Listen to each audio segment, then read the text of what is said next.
So I put that challenge out there for you to think about that just as I did, because I had never been to a country like that. Then I went to Egypt, and the thing that struck me there was, I mean, there are many things that struck me, but you remember the first speaker today said that there are 12,500 bars in Kenya, right? So in some countries, alcohol is banned. Okay, in Egypt it's not banned, but because of their religious influence, alcohol is not exactly celebrated, right? But I could not help but notice the smell of cigarette smoke everywhere I went.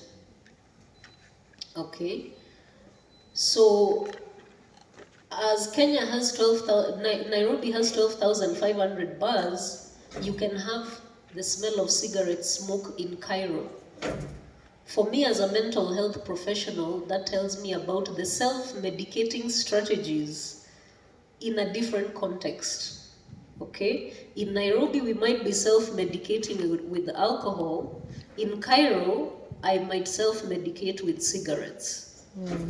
So this is where cultural influence comes in, and why you want to read this book and understand how people behave in different parts of the world because of what is influencing them. It's not about bashing any one country or praising one country. It's about seeing the reality on the ground as it is, in how different people behave wherever they are and why they behave the way they behave. That is why we love what we do. We are always wondering, why do people do that? Why did that person just do that? That's why we love what we do. That is the question we are always wondering. Why did that person just do that? Whatever it is. Okay, whether it's good or bad. So that's what motivates us to study what we study. So a book on international psychology helps you to ask that question on a global level. Why did that Brazilian just do that? For example, in Brazil, cesarean sections are a big thing. Like, women are just deciding that they're not going to wait for the day to give birth. They are going to have a cesarean section. So for me, I'm asking myself, what does that do to that woman's mental health? When she decides, I want to give birth today, not when the doctor said I'm due. Okay? It has something to do with her psychology in terms of body image. She doesn't want her child passing through the birth canal. That's coming from her psychology and how she thinks about her body. Does she think of her body as something that can bring life to the world and that is a natural thing?